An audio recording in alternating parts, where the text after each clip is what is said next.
Hey, welcome back. We're up to video number 2 in the 5-part series, Networking Conversations Made Easy. Now, in video number 2, we're going to address how we serve our clients so that people can get what it is that we can actually do to help. But let me just go back over video number 1. Do you remember in video number 1 how I explained to us that we've actually got it really easy when it comes to building relationships with people to help network, so that people can then build relationships with us that allow them to freely and easily send us referrals. Well, one of the big questions they're going to have is what on earth it is that we do and how do we actually help people? So in this video, we're going to pull this apart. Because the really feared question that we have when we go to any networking event is, what do you do? I remember that I would have heart palpitations, I'd get sweaty, I'd feel like I was tripping over my tongue, my words never sounded concise, and I felt like I was a bit of a doofus, not the competent, capable clinician that I knew myself to be when I was in front of clients. I didn't want to have sweating palms because, let's face it, when you've got sweaty palms and you go to shake people's hands, that's not very pleasant. I also have the word rehabilitation in my clinician title, and that confused everybody because they automatically assumed that it had something to do with drug and alcohol. And if you've ever spent any time with me, you'll know that that's probably not the best fit for me at all. People make assumptions about what we do as clinicians all the time. And unless we want those assumptions to ring as truth, then we have a responsibility to help change those assumptions by gaining some clarity around how we communicate who we are, who we serve, and how we help to the people who are interested in us. So I want you to cast your mind back to video number 1 again, where I identified how we are the experts in human behavior, how we're going to get clear about who we are, who we serve, and how we help. Make sure that we are not expecting any transactional analysis or any transactions to occur from a networking conversation.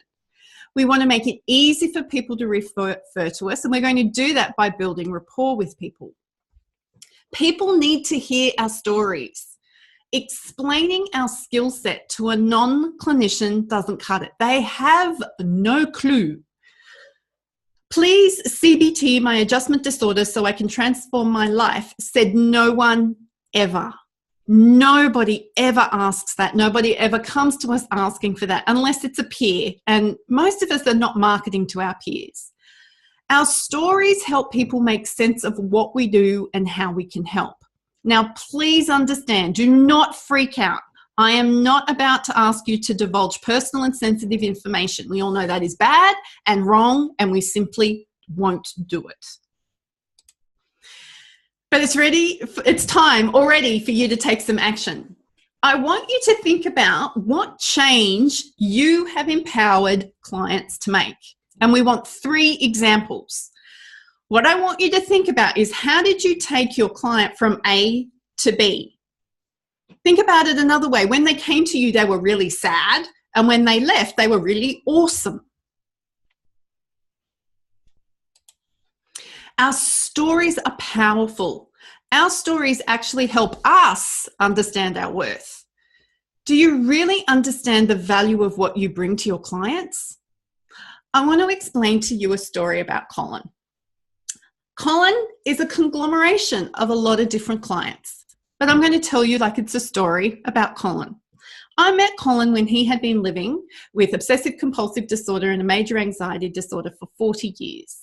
He had built an incredible business and with a construction company. But as his symptoms progressed and as he got older and nobody was really helping him adjust to changes in his life or the compounding effects that his OCD was having on his work. So what ended up happening is that he could never get paperwork submitted on time because he was terrified that there would be an error. And that error would result in a building falling down and that people would die as a result of a building that he had sought approval from. This went on for so many years. And to be honest, I was really concerned about how we were going to help Colin actually learn how to manage his symptoms in such an environment where he was triggered by every aspect of his work. Well, what we ended up doing is identifying that Colin didn't just have OCD. It was actually triggered by horrific trauma as a child. So we started to get that treated. But we knew pretty quickly that his PTSD that was eventually diagnosed was not going to tolerate being triggered so frequently by these near misses that he kept visualizing were going to turn into building collapse catastrophes. So we did what the best thing we thought was, which was how could we use his knowledge and skills in building and codes of practice and Australian standards and help him find flaws and faults in other people's work so he could feel like he was actually contributing to public safety. So that's what we did. We set him up in his own business where he was a quality controller, and he is doing remarkably well working as a liaison between local councils and building companies, making sure that everybody meets code and specification. He's not being triggered anymore. He's not holding 100% responsibility anymore. He is able to use his strengths.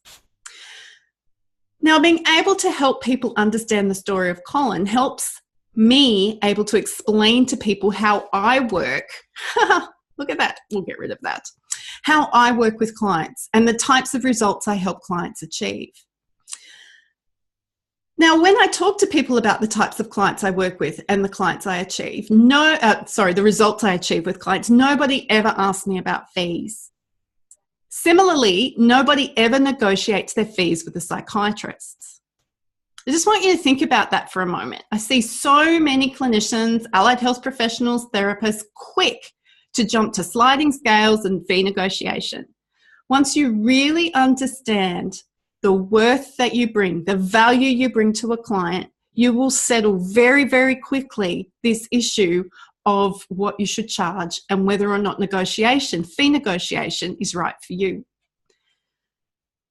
So moving on from that, we are now going to create some of your client stories. And again, please understand, these are not testimonials. There is nothing unethical or unprofessional about this. So I want you to take some action. I want you to think about what changes you have helped your clients to make. Let me just move this picture so we can read the text. For example, when Sam came to see me, he was so sad about the loss of his mother. It was impacting his ability to go to work. Through our work together, Sam learned what grief was and how to make sense of his feelings. He is now reconnected with his sibling with whom he had lost touch and is thriving at work. He has been asked to apply for a new role that would be a promotion. What a great way to help somebody understand what a grief and therapist does. Rather than saying, I help people with their grief, explain what it is you help people to achieve with their life. Another example, Kylie was so stressed. In fact, when she first called me, so many words poured out of her mouth, I didn't know what was happening for a moment. She was the primary carer for her preteen son who was living with autism, and he had just been sent home from school for violent behaviour.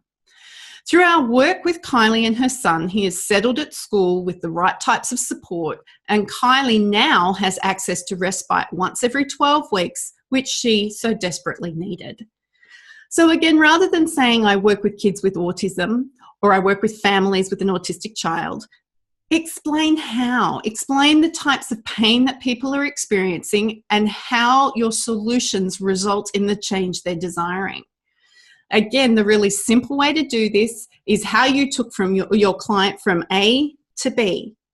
And please understand, this is not your method. Do not be using clinical speak here. Again, I'm reinforcing this taking action. This is incredibly powerful, this section. What change have you empowered your clients to make? Again, we want 3 examples. I've given you 2 to get you thinking about it and thinking in the way I want you to start visualizing and verbalizing these conversations.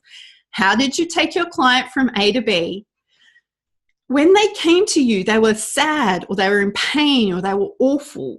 But when they left you, they were really awesome. Just think about that process. I don't want to know about your techniques. I just want to know about the pain to the happiness. That's all we really want.